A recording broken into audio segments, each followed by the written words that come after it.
बहुत ही सुंदर वाणी है। सारे भेद खुल जाएंगे इस वाणी के द्वारा कि कौन सा संत महंत, कौन सा ऋषि मुनि, पीर पैगंबर, औलिया, ये सब कहाँ तक की पहुंच रखते थे और ये सब नाम जप के भक्ति करके कहाँ तक पहुंचे। इस वाणी में सब का ही जिक्र है, आप ध्यान से सुनिएगा। तो कहते हैं कोई है रे परले पार का, जो भेद कहे झनकार का। यानी कि कोई एक ऐसा सदगुरु है, वो कामिल मुर्शिद है, जो परले पार का भेद बताने इस दुनिया में आता है। परले पार का भेद यानी जो जन्म मरण के पार की अवस्था के बारे में जानता है। आज जितने भी गुरु इस दुनिया में हैं, वो या तो सब साकार या फिर निराकार को ही परमात्मा मानते हैं। लेकिन जो सतगुरु होता है, जो मालिक होता है, जो परमात्मा स्वयं गुरु बन के आता है, वो इन दोनों ही अवस्थाओं से न्यारी उस अवस्था की बात करता है जहां पर जब हम थे तब ये दुनिया भी नहीं थी। ना निर्गुण ना सरगुण, ना साकार ना निराकार, ना तो तन और ना ही मन। आज अगर आप किसी भी गुरु से पूछेंगे कि परमात्मा कहाँ रहता है, तो वो बहुत ही आराम से आपको बताएंगे कि परमात्मा आपके शरीर के अंदर रहता है और उसको नाम जप के प्राप्त किया जा सकता है। अब केवल एक ये सवाल अगर पूछ लिया जाए इन गुरुओं से कि आज तो आपने कह दिया कि परमात्मा हमारे शरीर में रहता है, क्योंकि शरीर साक्षात हमारे सामने है और बाहर दुनिया में हम ये मान भी सकते हैं, समझ भी सकते हैं कि वो किसी पेड़ पौधों में, किसी पत्थर मूर्ति में, किसी 84 लाख जूनों में तो हमें मिलने वाला नहीं, मत्थे टेक के वहां पूजा पाठ करके तो हमें मिलने वाला नहीं। इसलिए हम बहुत जल्दी मान जाते हैं कि परमात्मा हमारे शरीर के अंदर रहता है, क्योंकि हमारे शरीर के अलावा और कोई ऑप्शन ही नहीं है जहां पे हम परमात्मा को ढूंढें। क्योंकि बाहर तो खोजत खोजत सारी दुनिया ही खोज के थक चुकी है, वो किसी को मिला नहीं। तो हम बड़े आराम से यकीन कर लेते हैं जब कोई भी कहता है कि परमात्मा आपके शरीर में है, क्योंकि हमें वो बाहर नहीं मिल सकता। लेकिन उन गुरुओं से अगर आप केवल एक सवाल मेरी तरफ से ये पूछ लो कि आज तो आप कहते हो कि परमात्मा हमारे शरीर में है, लेकिन जब मेरा शरीर भी नहीं था तब परमात्मा कहाँ था, मुझे इतना बता दो। अभी मेरा सामने शरीर दिख रहा है, इसलिए आप कह रहे हो कि परमात्मा मेरे शरीर में है। मान के रखो कि अभी मेरा शरीर है ही नहीं, अभी मैं पैदा हुआ ही नहीं, तब वो परमात्मा कहाँ है? कौन सा उसका असली घर है? अभी तो मेरा शरीर भी नहीं बना, तो इसका मतलब परमात्मा भी नहीं आया शरीर में। तब वो कहाँ रहता है? अगर इतनी सी बात पे विचार कर लोगे मेरे भाई, तो बहुत से भ्रम आपके नाश हो जाएंगे। असल में जो सतगुरुओं ने निर्गुण शब्द जहां यूज किए हैं, सोहम सोहम जहां यूज किया है, त्रिकुटी जहां यूज किया है, इनका मतलब बिल्कुल अलग था। लेकिन अधूरे गुरुओं ने इसका मतलब हमें गलत समझाकर हमें उलझा दिया। जैसे जहां भी पूर्ण संतों ने सोहम का जिक्र किया कि सोहम ध्यान लगाया, तो इन अधूरे गुरुओं ने उसको एक मंत्र घोषित कर दिया या उस सोहम को सांस घोषित कर दिया। जबकि वो शुद्ध सोहम अवस्था, जो तू सोहम यानी कि जैसा परमात्मा वैसा ही मैं, उस अवस्था की ओर इशारा करता था। लेकिन अधूरे संतों ने उसको एक मंत्र बना के पेश कर दिया, जपवा दिया, एक श्वासों की धुन बना के पेश कर दिया, उसको जपवा के जन्म बर्बाद करवा दिया। जैसे कई वाणियों में निर्गुण शब्द आता है, तो इसका मतलब होता है कि गुणों से न्यारा, निर्गुण, जिसमें कोई गुण नहीं है, उस अवस्था की बात की जा रही है। जो गुणों से 16 गुणों से भी जो पहले जो अवस्था थी, उस अवस्था तक पहुंचने को निर्गुण बोला गया है। लेकिन अधूरे संतों ने क्या किया, इस निराकार तत्व आकाश तत्व को ही निर्गुण बता के पेश कर दिया और उसी आकाश के लिए बोला कि देखो ये गुणों से रहित है, यही निर्गुण है। इसी आकाश को निराकार बता के दोनों हाथों के बीच दिखा के जीवों को उलझा दिया, जबकि ऐसा बिल्कुल नहीं था। इसी तरह त्रिकुटी का नाम लेकर आंखों के बीच जो तीसरा तिल है वहां पे उलझाया गया। त्रिकुटी का जब आप असली अर्थ जानोगे तो आपको समझ में आएगा कि कुटी मतलब एक स्थान जहां पे कोई रहता है। त्रिकुटी यानी तीसरी कुटी। सुरती के रहने के 3 स्थान हैं। पहला स्थान वो है जहां पे वो हमेशा से थी। दूसरा स्थान है निराकार, जहां पे वो उस निज घर को छोड़ के आई और खुद को निराकार ब्रह्म मान के भ्रमित हो गई। तीसरा स्थान है ये शरीर, जहां पर ये निराकार अवस्था ब्रह्म अवस्था से भी नीचे गिरती है और जीव अवस्था में पहुंच जाती है। तो इसके रहने के 3 स्थान है, तन, मन और शब्द। शब्द को त्याग के यहां मन में आई, मन के द्वारा ही तन में आई और इन तीनों में ही उसके रहने का स्थान है। अब संतों ने कई जगह त्रिकुटी बोला तो उसका इशारा था तीसरी कुटी, यानी पहली कुटी तो जहां पे अभी आप रहते हो तन में जीव बन के। दूसरी कुटी जब यही जीव भक्ति करता है तो यही ब्रह्म अवस्था को प्राप्त हो जाता है, उसी को निराकार अवस्था कहा जाता है, वो उसकी दूसरी कुटी है। उस कुटी को भी छोड़ के वो तीसरी कुटी यानी अपने निज धाम को पहुंचता है, अपने निज स्वरूप में पहुंचता है, तो उसको त्रिकुटी कह देते हैं। लेकिन इन अधूरे संतों ने इंगला पिंगला सुषमना को ही त्रिकुटी बोला है, इसीलिए जीव भ्रमित होके त्रिकुटी में ध्यान लगाने लग जाते हैं। इसी तरह हर शब्द की जो गहराई है उसी के साथ एक नकली शब्द भी रचा गया। जैसे कई जगह जिक्र आया कि परमात्मा जब कबीर साहब जब इस दुनिया में नाम देने आ रहे थे तो काल के साथ उनकी गहन चर्चा चली और काल ने पूरा जोर लगाया कबीर साहब को उनके नाम के मुकाबले अपने अधूरे अपने नकली नाम देने के लिए जो चर्चा करी कबीर साहब से कि तुम एक पंथ चलाओगे मैं 12 चलाऊंगा, तुम एक नाम दोगे मैं 5 दूंगा।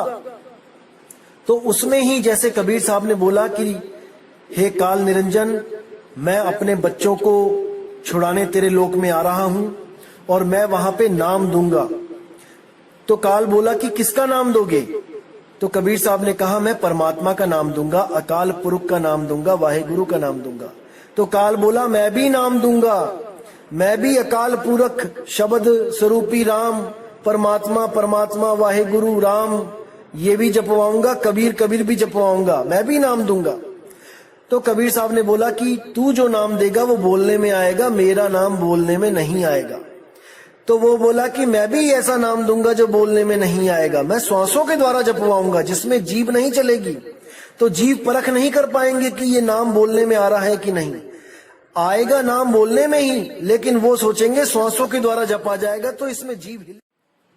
तो आप जितनी भी वाणियों में बताओगे कि वो जीवा पे नहीं आता है तो ये लोग भी यही सोचेंगे हमारा नाम कौन सा जीभ पे आता है, हम तो श्वासों के द्वारा जप रहे हैं, यानी हमारा नाम भी सत्य है। तो साहिब ने कहा कि वो नाम एक धुन होगी, वो कोई अक्षर नहीं होंगे। तब काल बोला कि तुम एक धुन दोगे तो मैं 5 धुनें दूंगा, मेरी भी धुनें होंगी क्योंकि मेरे पास तत्व है, मैं तत्वों की धुनों में उलझाऊंगा। तब कबीर साहब ने बोला कि जो मेरा शब्द होगा वो बदलेगा नहीं, वो एक रस रहेगा। यहां पर आके काल कुछ बोल नहीं पाया क्योंकि उसके पास जो धुनें हैं वो बदलती हैं, 5 तत्वों की धुनें बदलती रहती हैं। तो यहां पर आके काल बोला कि हे महाराज, ऐसा कौन सा नाम है, ऐसा कौन सा शब्द है, मुझे भी बताएं, मैं भी जीवों की मदद करूंगा पार होने में। तब कबीर साहब ने बिल्कुल मना कर दिया कि वो नाम तुझे कभी नहीं पता लग सकता, वो नाम केवल तभी पता लगेगा जीव को जब स्वयं परमात्मा एक गुरु का रूप धारण करके इस जीव को जगाने के लिए दुनिया में आएंगे, नहीं तो उस नाम के बारे में कोई नहीं जान पाएगा। इसीलिए जीवों को जगाने के लिए कबीर साहब ने ये शब्द बोला कि जाप मरे अजपा मरे अनहद भी मर जाए, सुरत समाये शब्द में वाको काल न खाए, ताकि काल के द्वारा चलाए गए सारे नाम एक्सपोज हो जाएं, सारी दुनिया को पता लग जाए कि कौन से नाम सच्चे नहीं हैं जिनका नाश हो जाता है। कौन से नाम? जाप, अजपा, अनहद, यानी जितने भी मंत्र जो जपे जाते हैं उनका नाश हो जाता है। जितने भी मंत्र जो श्वासों के द्वारा जपे जाते हैं, जब श्वासों का नाश हो जाता है तो उन मंत्रों का भी नाश हो जाता है। और जो भी धुनें कान बंद करके सुनी जाती हैं, 5 तत्वों की 5 धुनें, तो तत्व शांत होने के बाद, तत्व खत्म होने के बाद वो 5 तत्व की 5 धुनें भी खत्म हो जाती हैं। जाप मरे अजपा मरे अनहद भी मर जाए, सुरती समाये शब्द में। अब ये कौन सा शब्द है? ये गुप्त सार शब्द है जिसका कभी अंत नहीं होता, जो निरंतर चलता है। शब्द निरंतर से मन लागा, मलिन वासना त्यागी, उठत बैठत कबहु न छूटे, ऐसी ताड़ी लागी। उसी शब्द निरंतर से जब आपकी सुरती जुड़ जाती है, तब आप उस मुक्त अवस्था को, उस त्रिकुटी को, उस तीसरे धाम में पहुंच जाते हो, जिसके लिए बोला गया है जीव, शिव और पीव। जीव अवस्था तन अवस्था होती है, शिव अवस्था ब्रह्म अवस्था निराकार अवस्था होती है, और उसके बाद जो पीव अवस्था है वो नी अक्षर नी तत्व शब्द अवस्था होती है, शब्द गुरु की अवस्था होती है। तो इसी सुरती के 3 ठिकाने होते हैं, और वो जीव और शिव को त्याग कर हमेशा के लिए पीव अवस्था में जाके पीव की तरह ही मुक्त हो जाती है। उसी अवस्था को निर्गुण अवस्था बोला गया है, यानी वहां पर कोई गुण नहीं है, वहां 16 पुत्र 16 गुण नहीं है, वो गुणातीत अवस्था है। उस अवस्था का लेना देना इस 3 लोक से कदापि नहीं है, बिल्कुल नहीं है। लेकिन ये अधूरे गुरु क्या करते हैं? निर्गुण अवस्था को क्या बता देते हैं कि कण कण में व्याप्त ही निर्गुण निरंकार है, निराकार है, जो पानी में भी, हवा में भी है, जल में भी है, मिट्टी में भी है, हर जगह है। उसको निर्गुण बता के जीव को इसी 3 लोक में उलझा देते हैं। जबकि निर्गुण का मतलब होता है निर्गुण, जहां पर कोई भी गुण ना हो, क्योंकि जहां गुण है वहां अवगुण भी है। इसीलिए दोनों से पार गुणातीत अवस्था को ही निर्गुण अवस्था बोला गया है। तो आगे वाणी क्या कहती है? वारही गोरख वारही दत्त, वारही ध्रुव प्रहलाद अर्थ, वारही सुखदेव वारही व्यास, वारही पारासुर प्रकाश, वारही दुर्वासा दरवेश, वारही नारद सारद शेष। यानी कोई भी पार नहीं हो पाया, सबके सब वार ही रह गए, इस पार ही रह गए। गोरख दत्त ध्रुव प्रहलाद कितनी भक्ति करी, बचपन से ही 6-6 साल की उम्रों में भक्ति में लग गए, लेकिन दुनिया सोच रही है कि वो मुक्त हो गए हैं, उनको परमात्मा मिल गया, लेकिन नहीं, वो भी परमात्मा को प्राप्त नहीं कर पाए। वो भी केवल पुण्य कर्म इकट्ठा करके स्वर्ग महास्वर्ग में जाके उनको वो स्थान मिला। वारही सुखदेव वारही व्यास, सुखदेव और व्यास ऋषि के जो हम सुनते आए हैं, जो उनकी कहानियां कि वो बहुत बड़े ज्ञानी थे, आत्मज्ञानी थे, नहीं, वो भी नहीं पार हो पाए। वारही पारासुर प्रकाश, पाराशर के बारे में आप जानते ही हो क्या क्या हुआ। वारही दुर्वासा दरवेश, वारही नारद सारद शेष, वारही भरथर गोपी चंद, वारही सनक सनंदन बंध, सब के सब बंदी रहे, बंधन में रहे। वारही ब्रह्मा वारही इंद्र, वारही सहस कला गोविंद, ब्रह्मा विष्णु महेश जितने भी थे ये सब इसी तरफ रहे, कोई पार नहीं हो पाया। वारही शिव शंकर जो सिंह, वारही धर्म राय आरंभ, वारही धर्म धाय धर धीर, परम धाम पहुंचे कबीर।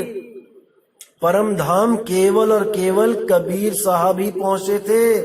पहुंचे क्या, वो तो आए ही वहां से थे, और वो आते ही प्रचार करके वो फिर वापस उसी अवस्था को प्राप्त हो जाते हैं, क्योंकि वो मूल सुरती हैं, वो ज्ञानी सुरती हैं। उनको पता है कि कब कहाँ कैसे आना जाना है, क्या करना है, कैसे स्थिर होना है, सब पता है उनको। ये हम हैं जो भटक जाते हैं, इसीलिए हम आत्मा कहला रहे हैं और वो परमात्मा कहला रहा है। अन्यथा हम दोनों में कोई फर्क नहीं है। वो भी अजर अमर अविनाशी, हम भी अजर अमर अविनाशी, लेकिन हम केवल अपने आप को समझ नहीं पाते, इसलिए सुरती रूप में भटकते रहते हैं।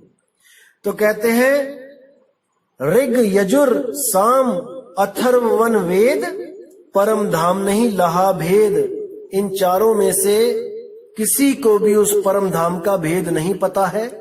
इन वेदों में जितनी भी भक्तियां हैं वो सब काल की भक्तियां हैं। इन वेदों के द्वारा जो भी कर्म विधि, कोई भी यज्ञ विधि की जाती है, उससे मुक्ति नहीं हो सकती। कर्म बंधन में ही जीव रहता है और आता जाता रहता है। अलल पंख अगाध भेव जैसे कुंजी सुरती सेव। जब वो शब्द मिलता है, वो विहंगम चाल मिल जाती है, तो अलल पंख अगाध भेव, वो सतगुरु पंख दे देता है इस जीव को, इस सुरती को, कि वो सीधी उड़ के अपने मूल में समाती है, अपने परमात्मा के पास पहुंचती है। ना कि वो किसी मंडलों की रूहानी सैर करती है कि एक मंडल हटा तो दूसरा मंडल आया, दूसरा छूटा तो तीसरा मंडल आया, कि भूमियां, पहली भूमि छूटी तो दूसरी भूमि पे पहुंच गए, दूसरी भूमि छूटी तो तीसरी भूमि पे पहुंच गए। अरे मेरे भाई, जब पक्षी उड़ता है तो एक ही भूमि और एक ही आकाश होता है। ऐसा नहीं होता कि वो एक भूमि छोड़ के किसी टीले पे पहुंच गया, फिर उस टीले को, भूमि को छोड़ के कोई पहाड़ पे पहुंच गया, फिर उस पहाड़ से कोई महापहाड़ पे पहुंच गया। वो एक भूमि एक आकाश, एक अवस्था से सीधे दूसरी अवस्था में प्रवेश होती है सुरती। जीव से सीधी पीव में जाती है, ना कि जीव से शिव होती है। इस भरम जाल से मेरे भाइयों निकल आओ। अलल पंख अगाध भेव जैसे कुंजी सुरती सेव। जैसे इस कुंजी, ताली मिल गई हो, चाबी मिल गई हो उस सुरती को वहां पहुंचने की, और उस किवाड़ को, दरवाजे को खोल के, उस ताले को खोल के सुरती सीधे अपने मूल में जाती है। वार पार थे हा ना था गरीबदास निर्गुण निगाह। वहां पहुंच के कोई था नहीं, कोई भूमि नहीं, कुछ नहीं। वहां पहुंच के वो अपने मूल निज स्वरूप में स्थित हो जाती है और वो निर्गुण हो जाती है। निर्गुण यानी 16 गुणों को, जो 16 पुत्रों को पैदा किया था, उससे भी पहले जो अवस्था थी वहां पहुंच जाती है और हमेशा के लिए इन गुण अवगुणों से न्यारी हो जाती है। ये तभी होती है जब आपको विहंगम योग कबीर साहब का जब प्राप्त होता है, जिसमें किसी भी देवी देवता की, किसी भी चक्र साधना की कोई जरूरत नहीं होती। सीधी सुरती को अपने शब्द, अपने मूल शब्द में लगवाया जाता है। जब ऐसा भेदी गुरु आपके जीवन में आता है, तभी आपको ये अवस्था प्राप्त हो सकती है। नहीं तो आप जितना मर्जी कोशिश कर लो, आप इन्हीं चक्रों की साधना में, आप इन्हीं भूमियों की साधना में उलझे रहेंगे, कभी पार नहीं हो सकते। क्योंकि पार होने के लिए केवल और केवल आत्म साधना ही आपकी मदद कर सकती है और कोई नहीं। केवल वो अचल अडोल आत्मा ही आपकी सुरती को एकाग्रता दे सकती है, उसको स्थिर कर सकती है। अन्यथा इस दुनिया में ऐसी कोई चीज नहीं जो आपकी सुरती को स्थिर कर पाए। क्योंकि सुरती पहले ही श्वासों में रमी हुई है और वो आ और जा रही है। श्वासों के द्वारा ही एक शरीर से दूसरे शरीर में जाती है और श्वासों के द्वारा ही इस भव बंधन में उलझी हुई है। अगर कोई ऐसा गुरु मिल जाए आपको जो इसको श्वासों से न्यारा कर दे, इस गांठ को खोल दे, तो मेरे भाई आप हमेशा के लिए मुक्त हो जाएंगे, हमेशा के लिए बंधन से आजाद हो जाएंगे। क्योंकि 5 तत्व का बंधन केवल श्वासों के द्वारा ही बंधन में है। सबसे मजबूत गांठ केवल श्वास में ही है जो सुरती की लगी हुई है। अगर ये गांठ खुल जाए मेरे भाई, तो आप सर्वथा मुक्त हैं। लेकिन इस श्वासों से जोड़ने वाले तो सब मिल रहे हैं, इस श्वासों से रिश्ता तोड़ने वाला कोई नहीं मिल रहा है। इसीलिए जीव हमेशा भटका खा रहा है। जितने मैंने आपको ये नाम दिखाए हैं, ये सब ज्यादातर श्वासों की ही साधना करते थे। ये सोहम ओहम वाले ही हैं। जैसे एक वाणी में आता है, ओम सोहम में थे ध्रुव प्रहलादा, ओम सोहम वाद विवादा, कि ओम और सोहम का ही नाम ये श्वासों में जपते थे, और ये वाद विवाद है, ये सतनाम नहीं है। ओम सोहम सतनाम होता तो सतनाम कभी वाद विवाद ना होता, लेकिन ओहम सोहम वाद विवादा बोला गया है, यानी इसमें पढ़ के भी आप मुक्त नहीं हो सकते, आप कहीं नहीं जा सकते, आपको यहीं आना पड़ेगा वापस। तो यहाँ पे पूरा समझाने की कोशिश की गई है कि मन को प्रबोध के हर के नाव में लगाना है, इसको प्रकाशित करना है, इसको ज्ञान में लेके आना है। 10 दिश धावत आवे ठाई, जो सुरती 10 दिशाओं में भाग रही है इसके द्वारा, उसको ठिकाने पे लेके आना है, ठा चाहिए। ताको विघ्न न लागे कोई, उसके लिए कोई विघ्न नहीं है। सतगुरु मिलता है, उसको बड़े प्रेम से शब्द का भेद बता के उसकी सुरती को स्थिर करता है। जाके हृदय बसे हर सोई, उसके हृदय में परमात्मा का वास हो जाता है।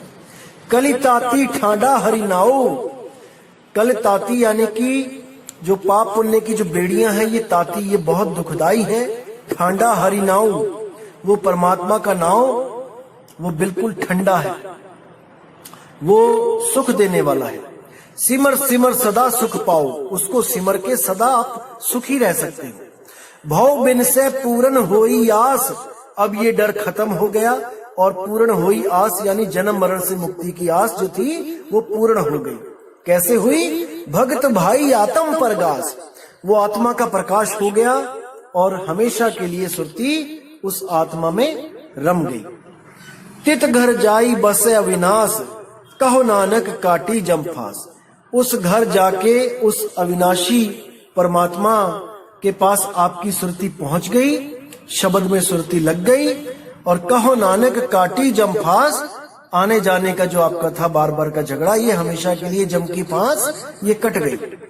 तत्व विचार कहे जन साचा, यानी कि इस तत्व को विचार के, आत्म तत्व को विचार के मैं सच कह रहा हूँ। जन्म मरे सो कांचो काचा, जो बार बार जन्मता और मरता है जो तत्व, वो सत्य नहीं है। जैसे श्वास है, आता है जाता है, ये सत्य नहीं है, ये खत्म हो जाता है, सत्य नहीं है।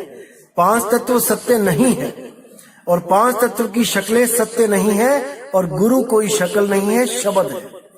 आवागमन मिटे प्रभ सेव, आप त्याग शरण गुरुदेव। आवागमन तभी मिटेगा जब आप त्याग, यानी इस शरीर को त्याग के शरण गुरुदेव, उस शब्द गुरु की शरण में ये सुरती जाएगी। ईव रतन जन्म का होई उधार, हरि हरि सिमर प्राण आधार। इसी रतन के द्वारा इस जीव का जन्म का उद्धार होगा जब वो हर हर सिमरे प्राण आधार। जिस परमात्मा की वजह से ये प्राण भी चल रहे हैं, ये प्राणों का भी जो आधार है, उसको सिमर के ही यहां से हम छूट सकते हैं। तो मेरे भाइयों, मैं उम्मीद करता हूं कि आज के सत्संग से आपका विवेक बड़ा होगा, और मैं मालिक से अरदास करूंगा कि आपको हर चीज बिल्कुल सही सटीक समझ में आती रहे। इसी के साथ दोस्तों मैं विदा चाहूंगा। जय गुरु बंदी छोड़ बैराग साहिब, जय गुरु बंदी छोड़ साधु शरण साहिब, जय गुरु बंदी छोड़ बाबा मदन साहिब जी, जय जय सतगुरु बंदी छोड़ सतगुरु सत्य कबीर साहिब की सदा ही जय हो। साहिब बंदगी